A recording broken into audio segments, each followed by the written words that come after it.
Okay, hello there. My name is Andy, and I'm going to show you today how to make a solar-powered air pump for your exterior aquarium, or in my case, an aquarium with triops, or also if you have carnivorous plants that need a fresh bubbling in their water.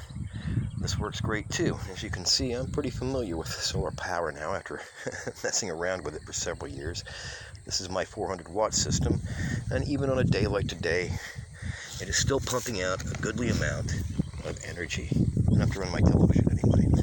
So, this is actually a very simple unit, and it really only consists of 3 parts, 4 if you include the container. And I don't really need to show you how to assemble it because, well, you'll see. There's really not much to assemble anyway. As you can see, we have the solar panel itself, which I bought on eBay. The size of this will vary, of course, depending on where you live. I live in Georgia, so for me, and if somebody, like, say, living in Alabama, Texas, Florida, this would be about the right size. These vary in shape and cost, but basically, you'll find one that's about, I don't know what the millimeters are, but this one's about like 6 inches by about 5.5 inches. And they come in varying voltage, but I believe this one is a 6 to 12 volt, which is what I like using because this is the heart right here.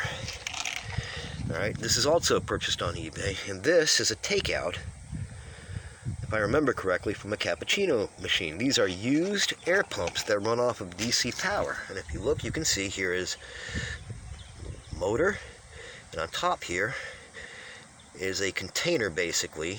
It's not quite airtight because, of course, it has to draw in air.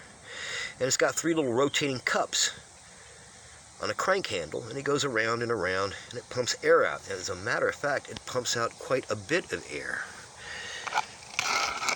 And yes, even on a cloudy day, it'll still create some. The container, obviously, is just Tupperware. And what I did with this one was I took a piece of wire hanger, wrapped it around, used a little bit of silicone and stuck it into place, and then glued this onto the top with a little space underneath there, so if water did happen to get into it, it would dry out. Now, the other thing you're going to need to do is to drill holes. Several of them. Okay, that came off. Including the one that this comes out of. If you drill them in the bottom, it'll have a place to draw in air. Also, if it gets moisture in there, it will drain out. You don't have to leave this attached. You can detach it, put it off to the side. If you want to angle it towards the sun, you can do it that way too.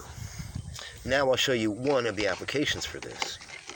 Oh, and if you want to turn it off, really all you have to do is turn it to the side or turn it upside down or put it in the shade. I actually recommend this type of air stone, by the way. It's much heavier and it sinks to the bottom. Since I'm going to be raising triops outside, this will work great. I also made one of these for a buddy of mine that raises horses. And he used it for an exterior water trough for keeping the water fresh. Now here's my other one, recently assembled. And you'll see that over here what I have are my carnivorous plants, including, there's the famous Venus flytrap plant. Ah, it's eating me! Alright, and I've also been doing these from seed, which are very beautiful purple pitcher plant. Purple people eater there. I've got a couple of those too. Now, I like to keep the water fresh in here because it keeps things like mosquitoes, and what else. So, what I did was I took this chunk of PVC, cut it at an angle. It's about 18 inches long. And I take a smaller air stone like this, put it up inside of here. It's almost submerged, and when it bubbles, it goes up here to the taller end, so it not only aerates the water, it also pumps it out of the end and circulates it all the way around that pool. Now, you don't have to solder the interiors of these. You can clip them, or for that matter, you could probably just pitch wires onto them. On mine, however, I always solder them. Always.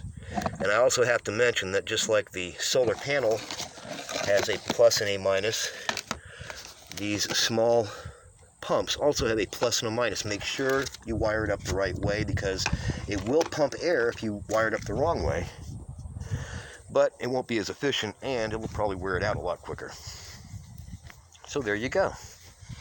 And that's how you make a solar-powered air pump. And remember, if you live someplace northern, say, let's say Iowa, and you want to make one of these, I recommend you get a panel a little bit larger than this because you get less light. You can control also how much gets pumped through by tilting it towards the sun in the fall and leaving it straight up more or less in the summertime.